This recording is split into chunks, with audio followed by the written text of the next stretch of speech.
Yes, man. What is going on? I really need to stay on top of these videos.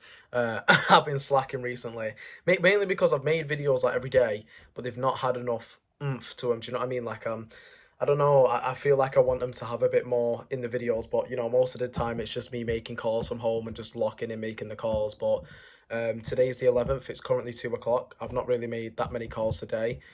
Due to the fact that the 5-bed HMO review last week currently in negotiation. This might be the day it finally gets signed, on my behalf.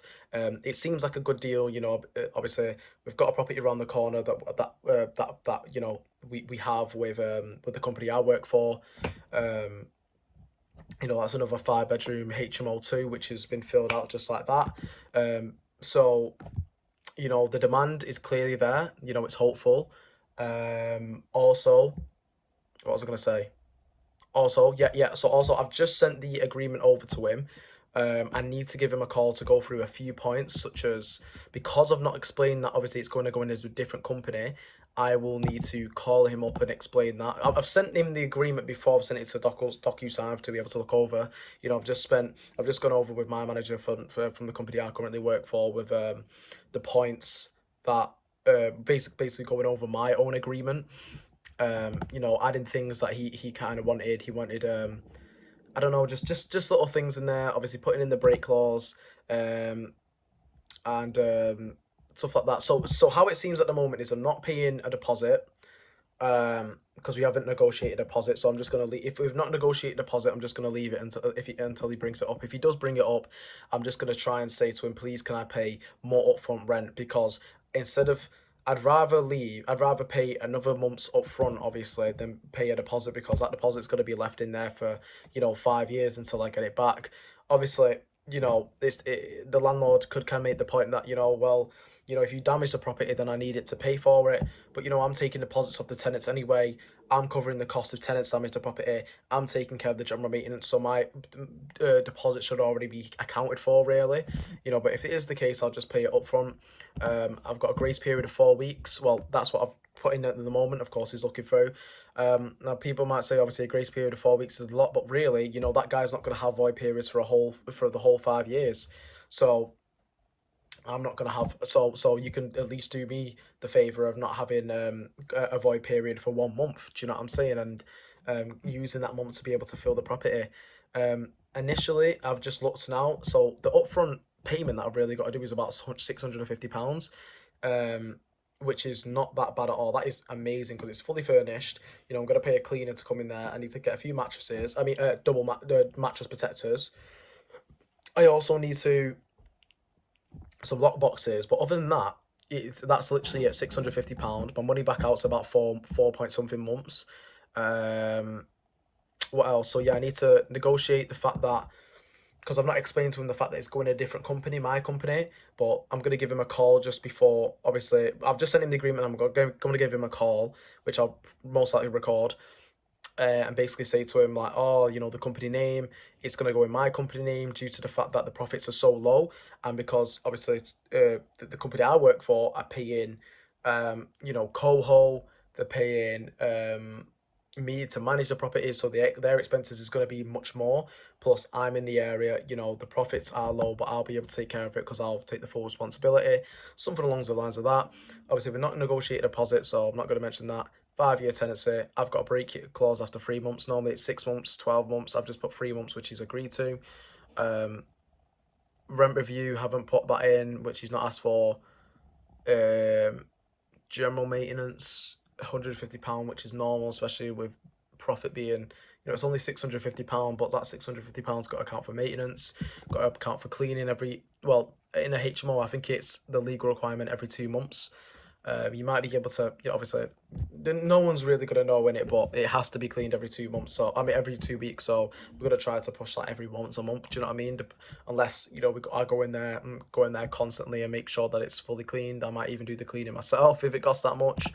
Um, Actually, fine. What do you.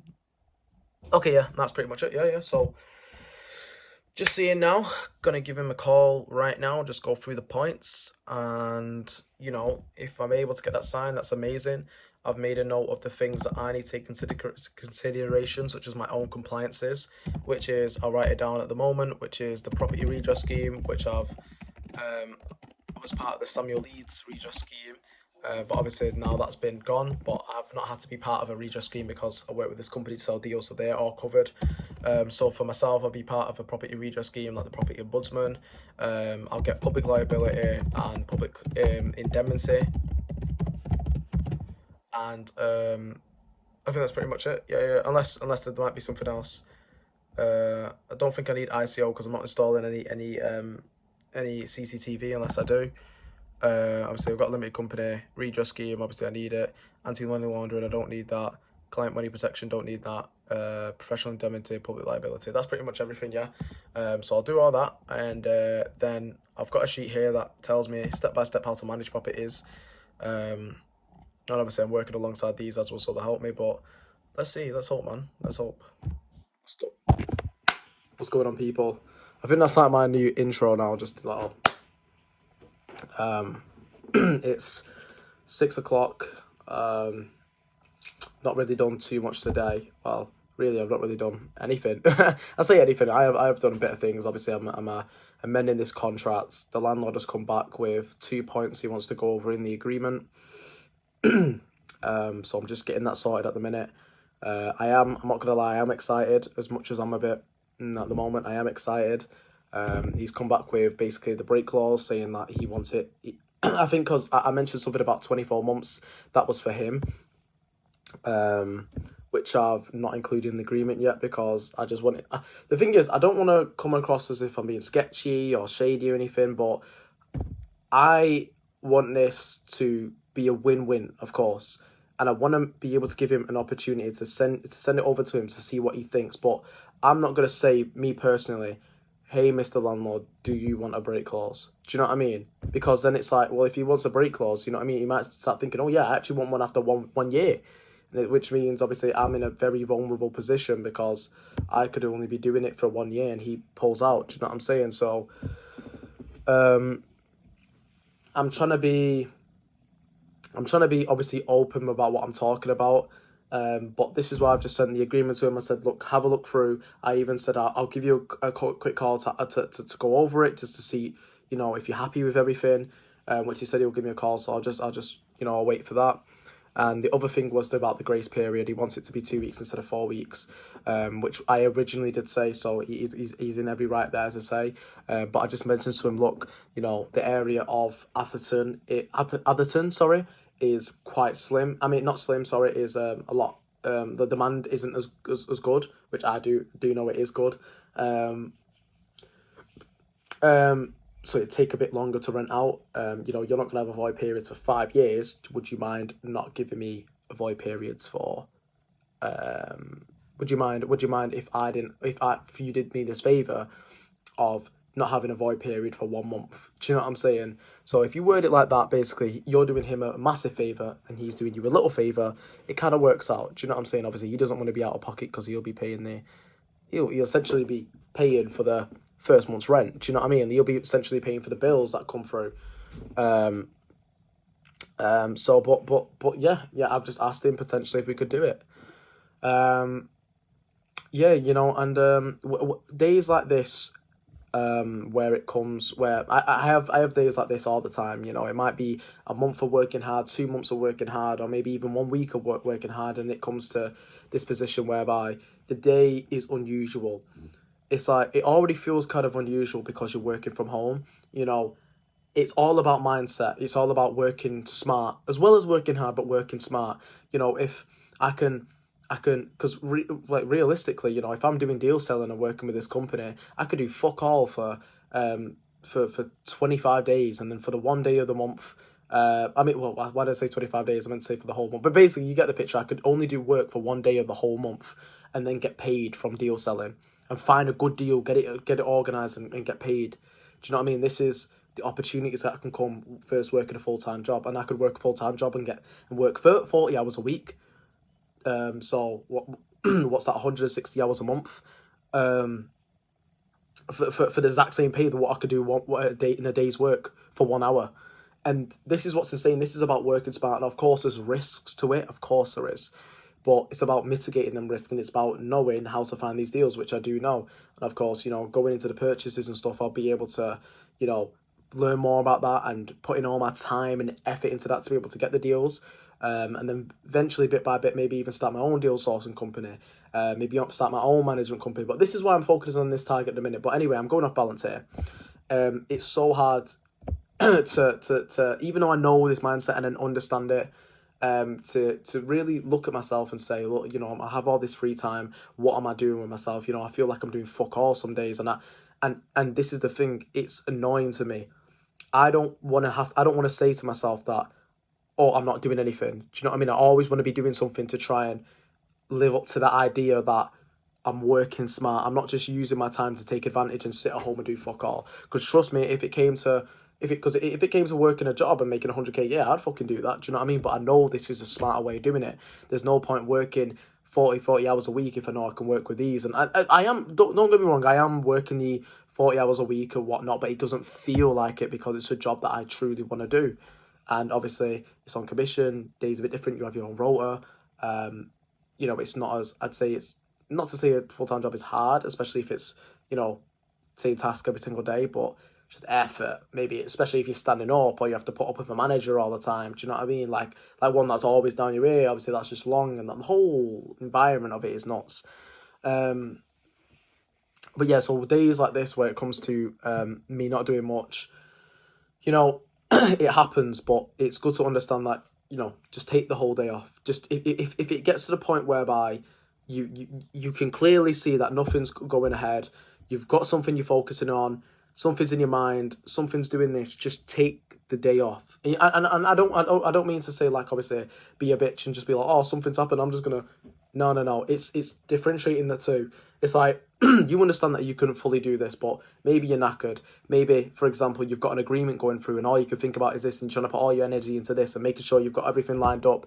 Obviously, you want to keep going through getting deals and getting this, but I remember one time a mentor told me, he said, and I will never forget this. It wasn't even something mad. It was just like when I found a deal, he was like, you need to put all your intention into this deal. What are you doing trying to find other deals? Because you got an email from this guy, you need to answer it. You need to find out the best way to answer it. Should be your whole focus. This is everything I'm working towards. This is everything that's on my board at the moment. Do you know what I mean?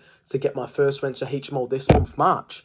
And it is this month, March. Do you know what I mean? It's the 11th of March. So if I'm able to get this, I have achieved my goal that I've set myself. I've worked extremely hard to be able to get this deal, and I've achieved it. So this feeling of sadness at the moment, because that's what it is. It's more like sadness with like a bit of anxiety. It shouldn't be happening because, I'm just sat here just thinking. But yeah, maybe that's also, I don't know, maybe this sadness is also for the fact I've just been blocked by a girl. I'm not gonna lie, but I don't even know what's going on. I was just messaging this girl and on Instagram, just some girl that just popped up to us having go with, FaceTimed her and everything. Out of the blue, bang, it was going all well. Out of the blue, bang, blocked off everything. I'm talking Instagram, number. I even got Snapchat back to speak to this person. Do you know what I mean? I don't have Snapchat. I don't have Snapchat. I don't have TikTok. I've deleted Instagram, but I keep deleting and undeleting Instagram. But genuinely, I'm actually going to fully delete it this time because, this has happened on. Obviously, not. It doesn't happen all the time, but on few occasions, and especially when you speak to try and have a relationship with someone over like Instagram and social media, this doesn't work for me. Do you know what I mean? Like I'm all like you could ask anyone, any girl that I'd build a good relationship in real life. We're almost like best friends. Do you know what I mean? I prefer that 100% of the time. But yeah, I'm waffling a bit here. But yeah, maybe that's also just added to the fact that it's like, what the fuck? Do you know what I mean? Like, what's going on? But this is even though it's not happened yet, it's a good day. I've had supportful people round my back. I've had my mum that I've spoke to. I've also had my managers give me a call, congratulate me, go through the contract with me, help me, basically do the contract for me, add points in there to make sure I'm more covered, and the landlord's responses will come back actually fitting in there to make it good. So, I need to be thankful, and I am thankful, I really am, we're coming up to basically the end of this series. Do you know what I mean? Well, hopefully, if I get this deal, I'm being very optimistic at the moment, if that's the right word to use. you know, I don't want to get evil eye, which is something that I've learned from some guy workers where you constantly say something, it doesn't happen. You know, this is the thing, like, never say it's too good to be true, you know. Keep going, and make sure it works. But if it works, then that's amazing.